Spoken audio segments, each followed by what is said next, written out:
नमस्कार दोस्तों, मैं हूं बिहाग भावसार और आपका स्वागत है हमारे YouTube चैनल पे। क्या आप जानते हैं कि ESG इन्वेस्टिंग किसे कहते हैं और ये कैसे काम करता है? आपकी जानकारी के लिए बता दूं कि ESG इन्वेस्टिंग की world wide valuation around $40 trillion, जो पिछले 3 वर्षों में तकरीबन दुगनी हो चुकी है।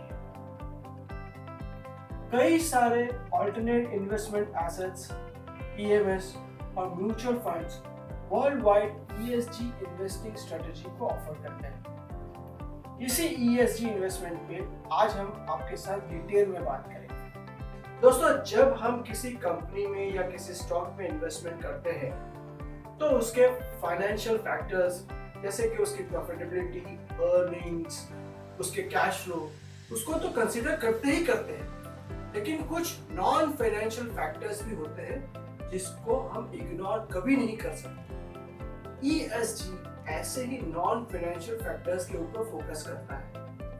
ESG में E का मतलब एनवायरमेंटल एम्पैथी, S का मतलब है सोशल रिस्पांसिबिलिटी और G का मतलब है good corporate governance.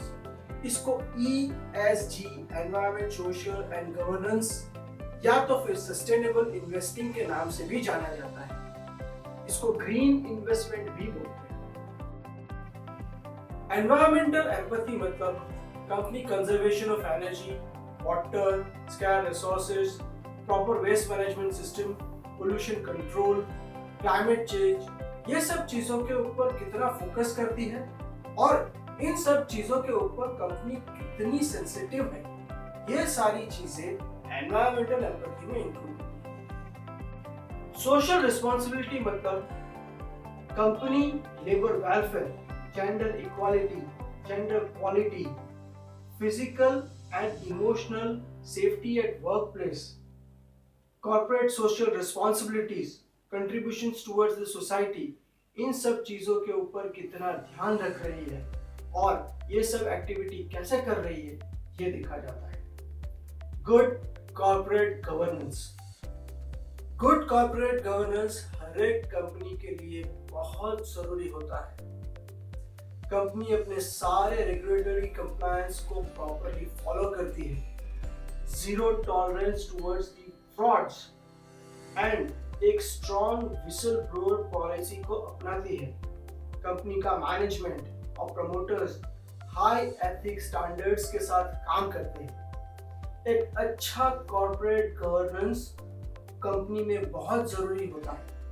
Fund managers along with the financial factors corporate governance को एक लिटमस टेस्ट की तरह देखते हैं। दुनिया भर में ESG इन्वेस्टिंग की डिमांड और अप्रोच बहुत तेजी से बढ़ रहा है। 2015 में ESG इन्वेस्टिंग का इनफ्लो तकरीबन $27 बिलियन था, जो बढ़कर 2019 में $154 बिलियन हो गया।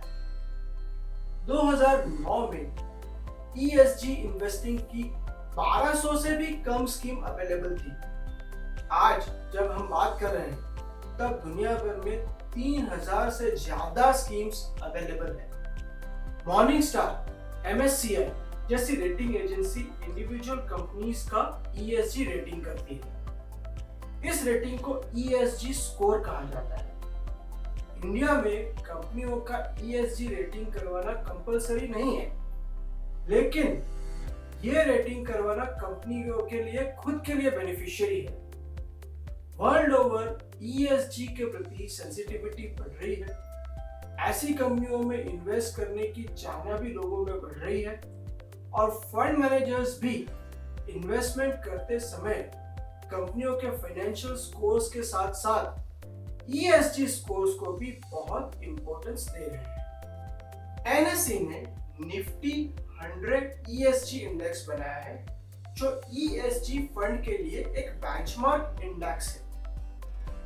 कुछ कंपनी जिसे सीन गुड मैन्युफैक्चरर्स बोलते हैं, ऐसी कंपनी इस इंडेक्स का हिस्सा कभी नहीं बन सकती। सीन गुड मैन्युफैक्चरर कंपनी मतलब companies in the business of tobacco, alcohol, controversial weapons etcetera. Currently अपने देश में 4 mutual fund houses dedicated ESG scheme offer कर रहे हैं। SBI, एक्सिस, क्वांट और ICICI।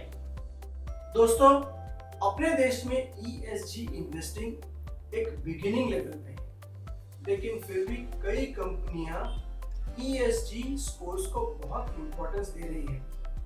अपनी वेबसाइट्स के द्वारा ESG में होने वाली एक्टिविटीज को लोगों के साथ साझा कर रही है। दोस्तों, दुनिया भर में जिस तरह से ESG इन्वेस्टिंग के प्रति एक जागरूक इन्वेस्टरों की भावना बढ़ रही है, हमें लगता है कि आने वाले दशक में इंडिया में भी फाइनेंशियल फैक्टर्स के साथ साथ ESG एक बहुत ही क्रूशियल इन्वेस्टमेंट डिसीजन फैक्टर बन सकता है। दोस्तों, उम्मीद करता हूँ ये वीडियो आपको जरूर पसंद आया होगा। अगर आपको इसके बारे में और ज़्यादा जानकारी चाहिए तो हमें दिए गए कॉन्टैक्ट डिटेल्स के ऊपर कॉन्टैक्ट कर सकते हैं। ऐसे ही दूसरे एजुकेशनल वीडियो के साथ हम जल्द ही आपके सामने हाजिर होंगे। तब तक के लिए धन्यवाद एंड गुड बाय।